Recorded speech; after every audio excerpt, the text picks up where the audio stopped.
Oke, selamat sore semua. Nama saya Syahriana Binaya. Saya dari Universitas Multimedia Nusantara, angkatan 2021, jurusan Desain Komunikasi Visual. Di sini saya akan menjawab sebuah pertanyaan wawancara, yaitu UAS dari Profesional Desain Etik. Yang pertama yaitu ceritakan singkat tentang diri Anda. Yang sudah kalian tahu, nama saya Syahriana Binaya. Saya dari Universitas Desain Komunikasi Visual, jurusan di KV, angkatan 2021. Mungkin yang tanyain kenapa masuk DKV, karena dulu pas SMA saya suka menggambar, dan pas di kelas 2 SMA saya pernah diajak untuk ngedesain sebuah brand di Pasuruan, di asal saya. Dan saya kira pertama desain saya tidak diperjualbelikan. Akhirnya tiba-tiba si yang punya brand bilang ke saya kayak, ini mau nggak dijual dalam bentuk baju. Terus saya bilang saya mau, karena itu pertama kalinya saya ngegambar dan dijadiin baju gitu, desain baju. Menurut saya itu awal mula saya minat banget masuk DKV dan menjadi desainer. Selanjutnya, apakah kelebihan dan kekurangan yang Anda miliki? Dari kekurangan dulu. Kekurangan yang saya miliki, mungkin saya anaknya yang mepet-mepet. Dalam arti mepet kayak bangunnya mepet, kayak kelas jam 8 saya bangunnya setengah 8, kelas jam 8 bangunnya 7.45, ya kayak gitu-gitulah. Itu yang kekurangan dari saya. Dan mungkin kekurangan saya lagi itu yang dibenci anak-anak sih. Saya kurang cerita sama anak-anak mungkin satu sama lain. Meskipun satu tongkrongan udah lama, saya nggak pernah cerita dan jarang untuk bercerita, karena saya anaknya introvert. Saya mengakui saya introvert, tapi saya berusaha untuk ngejauh dari sifat introvert. Kelebihan yang saya miliki, saya tipe orang yang kalau ngerjain tugas agak jauh-jauh hari, karena cari aman, dan kalau ada salah bisa direvisi, bisa dibenerin dulu, jadi nggak mudah panik dan nggak tergesa-gesa dalam mengerjakan tugas. Sama kelebihan saya, mungkin saya masih explore dengan dunia desainer yang ada di dunia, dan saya ngelihat perkembangan apa yang sedang terjadi terus, dan saya nggak pernah capek untuk belajar itu semua. Selanjutnya pertanyaannya yaitu, apakah yang Anda sukai dan tidak sukai dari pekerjaan desainer? Sekarang dari yang disukai.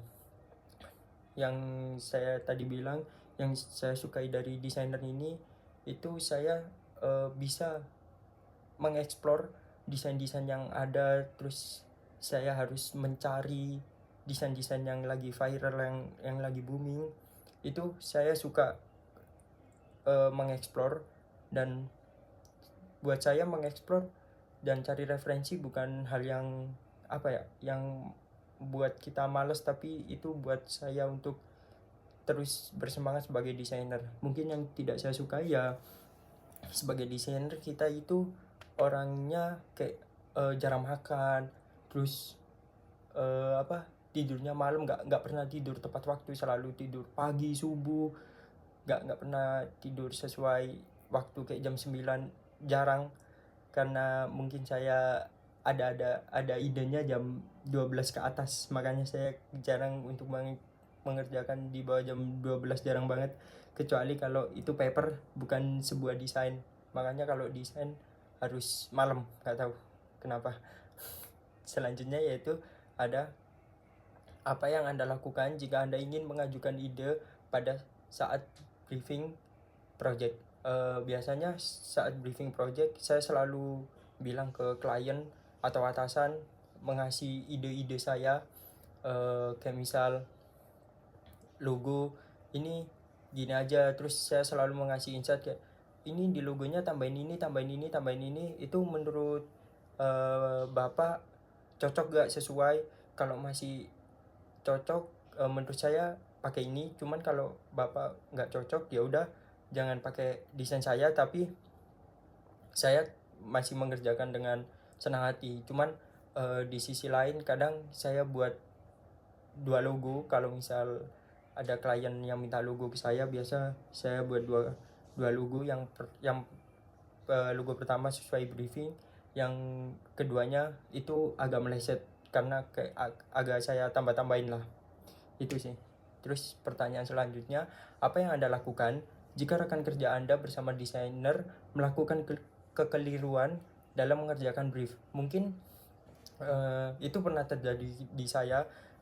Waktu itu teman saya pernah salah mengerjakan brief, dan saya pun juga pernah salah mengerjakan atau gak sesuai brief gitu. Saya pernah, cuman kita saling support, jadi kita nggak pernah salahin satu sama lain. Mungkin pada saat itu si teman kita salah nangkep atau masih bingung gitu, makanya dia tiba-tiba buat desain terus nggak tanya nggak apa, dengan PD-nya kayak langsung buat. Menurut saya nggak nggak ada yang perlu disalahin, karena kita sebagai desainer pasti ada salahnya saat briefing. Mungkin miskom, mungkin teman kita lagi nggak nangkep ataupun miskom. Menurut saya ya udah, jadi kita dibenerinnya bareng-bareng, jadi nggak ada yang salah satu sama lain gitu, nggak ada yang nyalain. Selanjutnya yaitu, apa yang Anda lakukan jika atasan Anda melakukan kekeliruan dalam menjelaskan brief?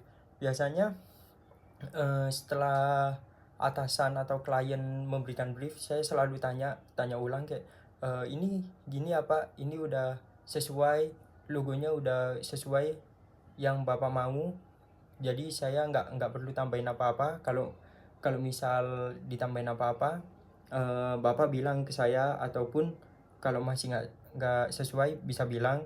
Cuman misal tiba-tiba si atasannya itu udah ngasihin waktu itu, katanya udah jelas, tapi kita ada bukti kan, kita pas asistensiin ke klien atau atasan kan pasti bilang kan kayak, ini yang Bapak mau, logonya ini, tulisannya di sini, dan ditambahin ornamen-ornamen ini.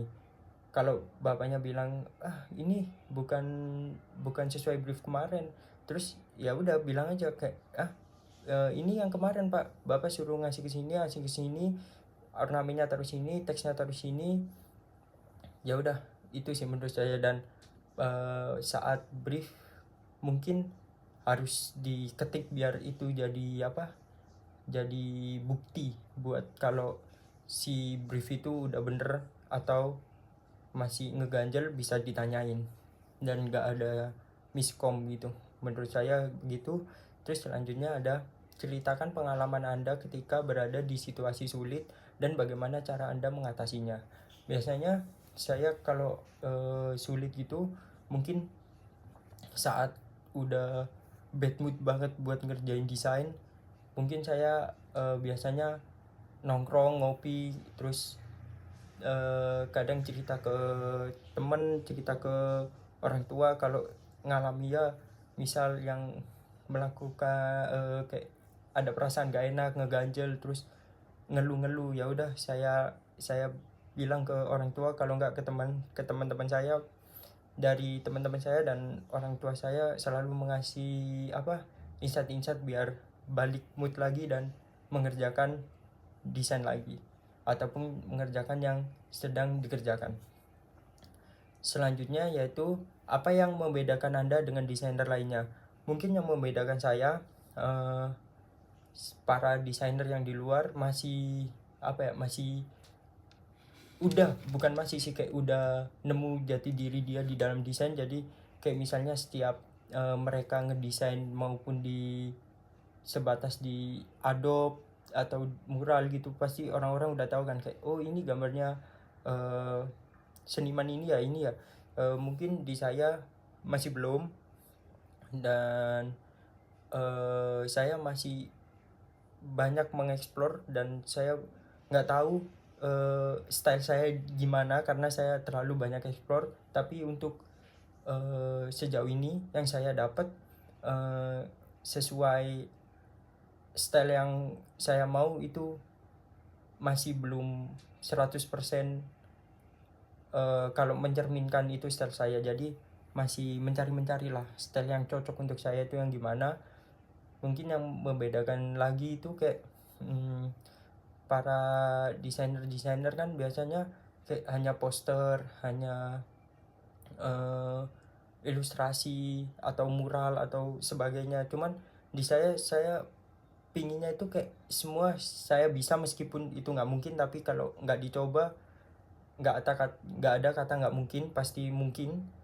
Walaupun agak susah tapi saya pingin semuanya bisa, kayak saya bisa ngemural mungkin, terus buat ilustrasi, buat desain-desain kayak poster gitu, bisa sih. Terus next yaitu pertanyaan yang terakhir, apa rencana Anda di 3-5 tahun ke depan? Rencana saya 3-5 tahun ke depan itu mungkin plan yang pertama saya kerja korporat, yaitu kayak misal Tokopedia, contohnya Tokopedia, Shopee ataupun BUMN mungkin. Untuk plan yang kedua mungkin ya gak kecil-kecilan banget, yaitu saya kerja di studio kayak desainer kayak Vindes, terus Andri Taulani. Mungkin saya ingin kerja di sana, tapi yang ingin saya buka itu kayak bisnis dari tutup botol plastik daur ulang, yang dimana biasanya dari daur ulang itu kita bisa buat dari jadi meja, jadi kursi, jadi papan skate. Itu pencapaian saya yang ingin saya capai di 3-5 tahun ke depan. Mungkin kalau ekonomi udah mencukupi dan udah berani buka bisnis, itu yang saya ingin jalankan, karena banyak dari tutup botol kita bisa buat banyak sekali barang yang ingin kita buat. Ya, selanjutnya ada pertanyaan yang terakhir, hal apa yang bisa meyakinkan kami untuk merekrut Anda? Mungkin yang meyakinkan untuk Anda untuk merekrut saya yaitu saya anaknya tipe orang yang kalau dikasih klien brief, saya selalu ngasih ide saya, dan saya selalu menuangkan dan membicarakan ide saya ke klien atau atasan. Jadi saya tipe orang yang enggak dikasih brief ya udah dikerjain, enggak. Saya tipe orang yang kalau dikasih brief saya baca briefnya dulu, terus kalau saya ada ide saya ngomong. Jadi saya enggak diem aja. Jadi saya bisa menuangkan kreativitas saya di sebuah mungkin kayak logo orang, terus poster orang, atau campaign orang, desain campaign ataupun yang lainnya. Itu sih. Terus sama mungkin saya tipe orang yang selalu tanya kepada atasan, meskipun misal kayak ada logo terus teksnya ini menurut Bapak, menurut saya di sini, tapi menurut Bapak cocoknya di mana? Soalnya kan ini bisnis Bapak. Saya selalu tanyain sampai para klien itu puas dengan hasil saya dan pekerjaan saya. Dan menurut saya itu sih yang bisa dibanggakan dari saya. Dan juga mungkin saya selalu ngajak ngobrol klien lah, biar enak, biar si kliennya nggak bosan juga ke kita. Dan kalau ada bisnis atau mereka mau buat logo bisa balik ke kantor kita. Itu sih, itu yang saya banggakan dan saya inginkan dari saya. Dan itu juga alasan untuk kenapa merekrut saya. Sekian pertanyaan dari wawancara ini, yaitu dari mata kuliah Profesional Desain Etik. Sekian, terima kasih.